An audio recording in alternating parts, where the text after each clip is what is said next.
Well, good evening from Las Vegas.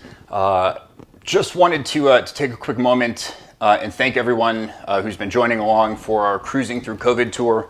The series was truly built to just help provide some perspective, some insight, some learning, some takeaways, especially during a time that we could all use just one more viewpoint over what it is that we're doing in order to truly provide the highest levels of comfort, safety, security, and reassurance to the world at large, who, frankly, has been through a lot in the last several months. So, been getting a lot of great commentary, a lot of positive feedback.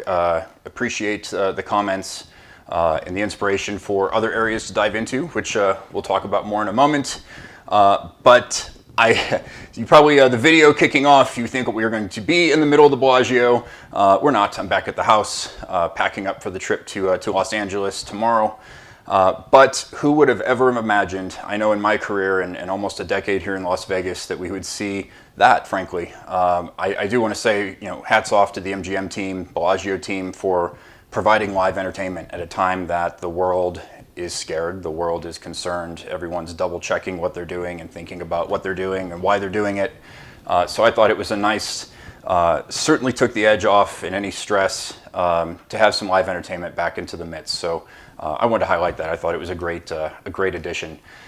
Spent some time walking around the Strip, visiting Strip properties today. I wanted to do a comparison and see if there were some similarities, differences in the commentary that we did last night on our visit to South Point. I do want to mention this morning, after leaving the gym, I popped into to Red Rock and wanted to see one more local gaming property, and if there was similarity, differences to the review from Red Rock last night. I will tell you a lot of similar takeaways. For instance, slot machines not being turned off. Didn't see any protective measures on table games. The only thing that was put in place to keep slot machines, distancing at the slot machines, was the removal of chairs on the slot floor. The one thing I would remind you is chairs can be moved. They're not bolted down to the floor. And I'd seen several instances where customers had created their own little gathering party, given the fact that they weren't forced into behavior because a machine was turned off or there was a sticker that says, "I'm closed for your safety," or I'm turned off for your safety, which was a best practice that I did see at the MGM properties today. So just remember, chairs can be moved, and human nature, especially in this city, is folks will do what they want to, especially at various times of the day, evening, and after influence of other substances and or liquids that may remove barriers to doing the right thing. So I want to start, again, I visited several Strip properties today, including Bellagio, Caesar's Palace, the Cosmopolitan, the Venetian and Palazzo, and the Wynn. I do have a few photos that I wanted to share, things that I thought were actually really interesting, some commentary on a couple other areas that I thought were worth some discussion.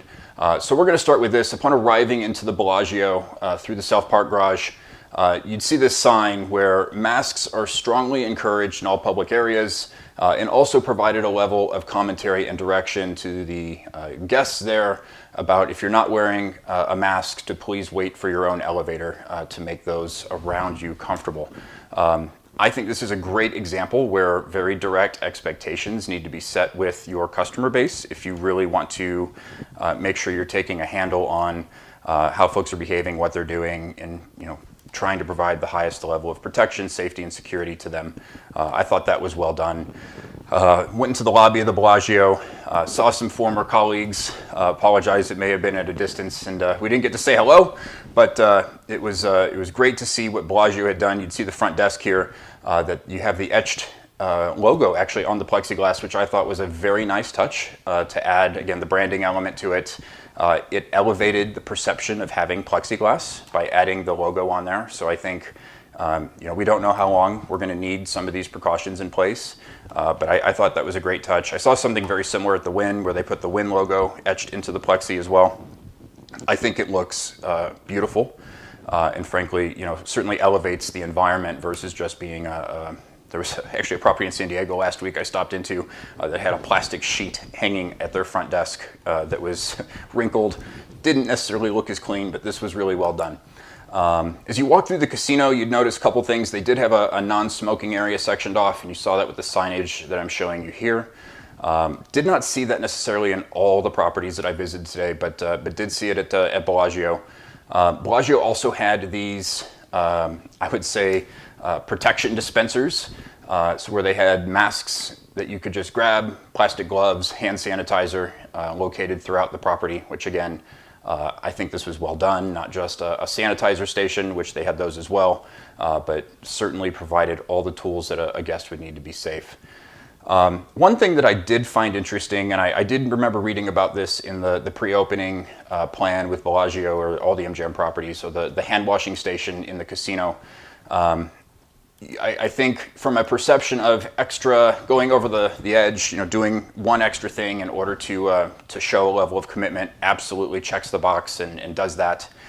The one thing I would mention though is, when customers are hyper focused on cleanliness, cleaning, things being tidy and neat, I think there are some risks of having a sink set up in the middle of the casino, such as you'll notice here, paper towels just kind of hanging down. Trying to keep this tidy and looking, frankly, clean and put together and refreshed and very polished, I could certainly see being a challenge. So just to keep in mind, when you put something like that out into public, human behavior, I'd just be curious how long it takes for someone to start brushing their teeth in the sink, things that you actually see in bathrooms in casinos. So just food for thought of something of this caliber, again, but from a certainly showing engagement and showing, going the extra mile and doing more than may be required. Hats off. I think that was well done. Popping into, and by the way, I don't have a photo of the Bellagio table setups, but they had some tables with plexi, some without, but all with a certain amount of chairs that were maxed out for that table. How many guests could be sitting there? Here's a viewpoint of Caesar's Palace and their table setup.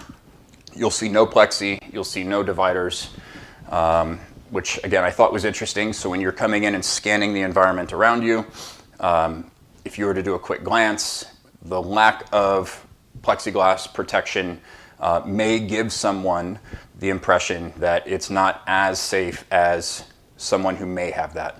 And I think we're in an interesting time right now where we just had a lot of visitation come in through California. Now you're seeing more of a first weekday type of volume. And by the way, the customers that are in these properties now, I would argue, are those that were planning to come no matter where we were in this process. They wanted to be back, gambling, doing their thing. This is their form of entertainment, and I don't necessarily need to use the word hardcore about it, but they're your passionate casino customer. So this is certainly the crew that, by the way, I would say, whether you had safety protocols or not, are probably still going to show up. I think it's the next wave of guests that start traveling again, who are still probably at home a little concerned about what's going on, that this commentary and these insights are really tailored towards. And you may not see them there yet. You may have some of it, but I don't think that that flood has come yet. And I think it's still to come, and that's why there's still time to make some adjustments and make sure that we're catering to the greater population. Here's a glance at the Wynn, table game setup at the Wynn. You'll see that there are plexi and non-plexi setups, very similar to Bellagio. So you can certainly choose also if you want to feel comfortable behind plexiglass or not. The one takeaway, I think, after comparing local casinos to the Vegas Strip now, I feel Vegas is missing clear guidelines and expectations around what safety and what sanitation measures should be done, should be in place. I was sharing an example with someone today that in California, you cannot walk into a restaurant without wearing a mask. It is required, and they will not seat you if you don't have a mask or if you refuse to wear a mask. If you sit down, you can take it off to eat. If you go to the restroom, you have to put it back on. It is required by all the jurisdictions in California. So that's pretty interesting. So if you think about that, there's very clear guidelines and expectations set for those establishments. When you start reading through the gaming board documents of what was required of properties, it asked to put a plan together and how you're going to clean tables and how you're going to do this and how you're going to do that. It did not provide very clear expectations around you must sanitize cards or chips on whatever time frame. And I think that is what we're missing in Nevada. to see higher level of standards and expectations set in other states that are not as dependent on gaming and the hospitality environment, and them having stricter guidelines, and Las Vegas being the hub of gaming and entertainment and not having as strict of guidelines for safety is a little concerning, and it continues to be eye-opening for me. Even the inconsistency at how game rules have changed, how some properties allow you to touch cards for instance, 3-card poker, some don't. Majority of Vegas casinos are letting you touch the cards, but there's no consideration now that there's 4 or 5 different people now touching those cards, and they're going right back into the shuffler versus getting cleaned off or traded out. That's concerning. There's not a consistent practice of how chips are being cleaned. Some say they're doing it once a day, some saying they're doing it throughout the day. Again, I never actually saw it happen. So these are things that next wave of customer that's coming in are going to be asking about. Caesars, I will give them another kudo here. They had signage, and I'll pull this picture back up real quick so you can see that. If you sit at a table game in Caesars Palace, you are required to wear a mask as a guest. So again, I think where there's lack in clear expectations and protocols, everyone's trying to do their best. But I think if we really want to band together as a city, we need to be very clear about what it is that the baseline should look like. Because the second someone, and we know that people visit multiple properties when they come to visit, if they start to see the inconsistency, it's going to start dwindling the amount of consumer confidence that they have in not only your properties, but our city. And that's the last thing we want, is we're trying to speed up recovery and help everyone out. Again, my last comment, I really hope that our local organizations, our local gaming companies, have really put some thought behind this, because again, the second that something starts to go backwards in regards to number of cases we have, etc., those local properties are where our workforce goes to hang out and have a good time. So the local properties, I actually think, are even more critical in regards to ensuring our local workforce, families, friends, neighbors, colleagues are safe, so we can actually provide experiences for those that come to travel to us when they can and when they want to. So my 2 cents, a little comparison between local, strip, and some just takeaways from the strip visit today.